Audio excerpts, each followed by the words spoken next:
Hi guys, welcome to another blog. It's me Pankaj. তো আজকে আমি ছোলাংটা যাইতাছি। ছোলাংটা যাওয়ার উদ্দেশ্য হলো গিয়ে সেরা কালকে আমরা সবাই মিল্লা পিকনিকে যাওয়ার প্ল্যান আছে। তো আমরা অনেক দিন আগের থেকে প্ল্যান করা হইতেছিল, তে আজকে বাইরে গেলাম গা। তো আমরা কালকে যাইমু। তো আপনারা লাস্ট পর্যন্ত ভিডিওটা দেখতে থাকুন। আর আরেকটা কথা, আমার সাথে মলয়ও যাইব। তে মলয় তো আগরতলা থেকে উঠবো, আর আমি সোনামুড়ার থেকে রওনা দিয়ে লাইছি। তো আপনারা লাস্ট পর্যন্ত ভিডিওটা দেখতে থাকুন। গাইস, আরেকটা কথা, এতদিন ভিডিও করতাম পারছি না, ভিডিও আপলোড করতাম পারছি না। তো আই এম এক্সট্রিমলি আমার এক্সাম আসলো, তো আরও কিছু সমস্যা আসলো, তো এটাই আর কি। তো গাইস, আমি আই পড়ছি আগরতলা বাজারঘাট স্টেশনে। তো মলয় উঠবো যোগেন্দ্রনগর থেকে। মলয় এখনো আইছে না, তো আইতাছে হে। তো আমি উঠতে গেছি। তো গাইস, এদিকে মলয় আয়া পড়ছে।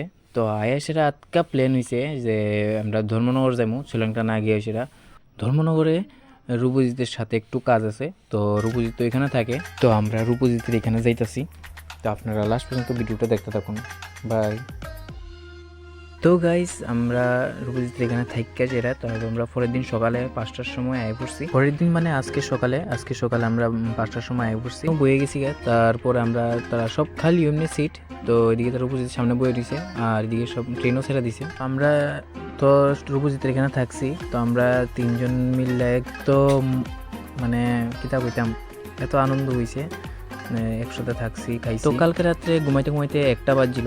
তো এখন তারা তো একদম সিট পায় সেটা ঘুম, আর আমি দিয়ে চাই রয়েছি, দিয়ে ভিডিও করি খালি। তো গাইস, আজকের ভিডিও এতটুকুই। Thank you for watching.